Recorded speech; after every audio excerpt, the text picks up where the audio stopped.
You know what they say, visit Seaforth and die. If you stay here long enough, you actually lose the will to live. Bloody hell, enough bleak here, isn't it? Do you know, last night there was a terrible wind. Look, there's nothing between us and Bleaton Zeebrugger. I felt quite exposed. I suppose you know why we're here in Seaforth. It's by way of a favour for Mrs. Huggett, because her days are numbered. And I'm not talking double figures, neither. She hasn't got that long to go, you know, as I say, and I don't think there'll be much stoppage time, you know, there. So she's got to make the most of it, clearly. I fancied a little holiday, so I played up to this thing of, you know, I'm nearly popping off. But actually, I feel as fit as I feel. I did then, but I didn't let on to Michael. Every stone in this town is like a little diary for me. Oh, yeah? Yeah. See that bench over there? Yeah. Norm and me had our first cuddle there, and just behind that shelter, well, that's where we had our first... Hey, I don't want to know. It's sad when they lose their dignity. I like the old colour. They had a sort of brown, sort of... Morning, love. Have you got your copy of Woman's Round? Right. Yeah, got that. It's a bit boring, that. Here. Well, pick yourself up a packet of railways, girl. Yeah, I've got to... Listen, have you got a FHM or, you know, loaded or something like that? You know, something with the young boys? No, you know? they haven't. You're not from round here, are you? You on your holidays or what? Funny you should say that, love, because I'm on a bit of a sentimental journey. I courted my husband Norm down here, you know, but when we used This to come in, you know, could take hours. they said it was over here, you know, oversexed and over mean. Bitchy Head loomed over me. An old squaw woman in Toys R Us told me how it got its name. Up until 10 years ago, the wise men would throw virgins off it to placate the English Channel gods. Wish I'd known about it earlier, given some of the tramps who've tried to screw up my life. So here I was at Seaforth. To survive, I needed warmth, and above all, food. Maybe a simple broth of seagull heads. Here, you never guess who I just met. Sir Anthony Hopkins. Right, here's your coffee. I didn't spill it, silly sod. Yes. Anyway, so I got in this Cadillac, and I drove, and I got here, and I thought, I'll buy this cafe. The tuck-in, Yes, I didn't relax, but as long as I can talk a bit, pause, then, you know, just when people think I'm being relaxed, shout at them, then go back to being quiet. That'll do me. Right. Well, thanks for that conversation you had at me, Tone. Fine then, sod off. I think I'll go and get myself a tattoo of a griffin. On me arse.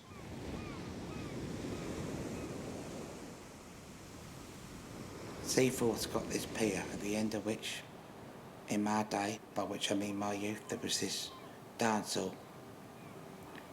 That's where my husband Norman, proposed to me. So that's why going to Seaforth was a sentimental journey. So I went down, I got a bit of time already to get away from everyone. Michael had gone off, and I just said, I want to go for a bit of a wander. So I went round into the hall, and I was having a look around. And I went off into a little world, and I remembered the days, you know, we was there. And I remembered that night with us winning the prize and all of that, and all the bright lights, and Norman laughing.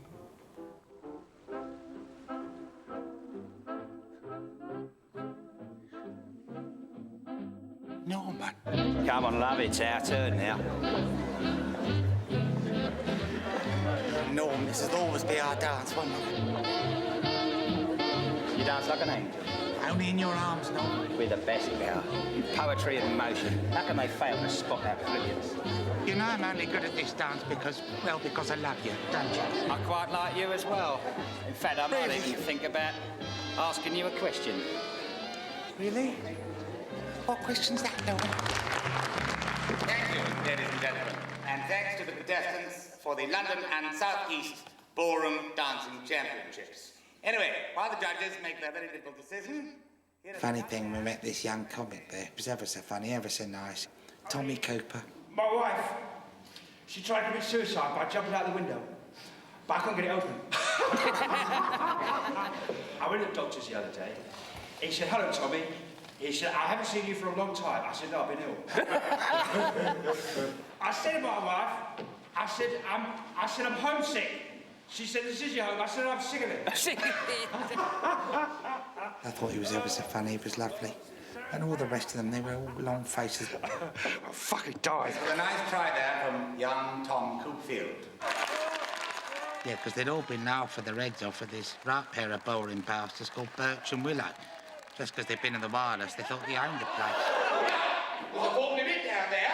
Where? There! Well, isn't that funny? Because there's another one down there. They must be breeding. Oh, where? There! Oh, wireless, that's where it's at. Do you know, I was on the wireless the other day. I fell off. Oh, I wish I could stop telling jokes. Whatever you do, son, don't stop telling jokes. We think you're funny. Yeah, we think you're better than Max Miller. You know, we love him. And he's good. Max Miller's good. He's really good. Very much. There you go, Michael. Nice tattoo on your bum. That's bleeding painful, that is. I decided against the Griffin, because when I looked in the catalogue, the Griffin had a face like David Duchovny. Got a panther instead. Should break the ice at parties.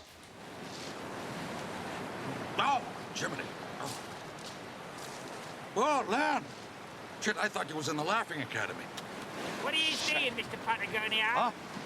I'm collecting wood to ward off the forces of darkness. Is it going to be a big fire? The sort of spectacle that you can see from France, I'd love to burn down the Tyne Bridge, but I couldn't burn the Tyne Bridge on my own. I'd need a team of well-qualified pyromaniacs to assist me in that particular task. Lan, I just want to keep warm, you know? I don't want to be grilled like a pilcher. No. You start the fire, okay? With pleasure. Yeah, don't go away. And start the fire, Lan. Don't griddle the whole of the fucking town. Don't go away. And the winners of the London and South East Ballroom Dancing Championships are Norman Huggett and Eileen Haskell.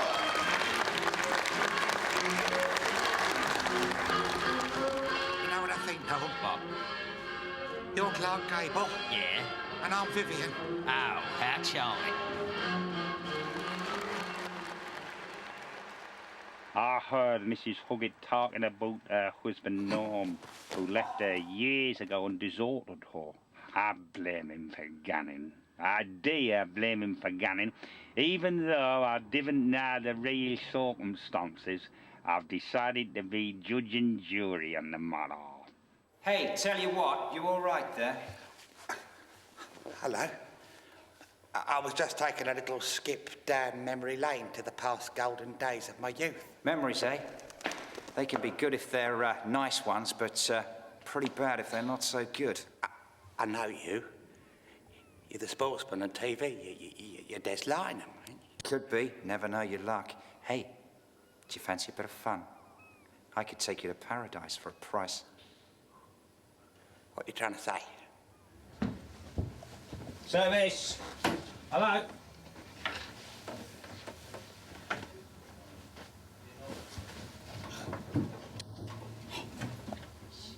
Des Lynam and Mrs. Huggett. I must be hallucinating. I went back to the hotel, yeah, on my own. But it was nice to have met Des Lynam. Right, follow me. Beds have got springs, but they're a bit spongy. Hey, you better strap yourself in, girl. You're in for one hell of a ride.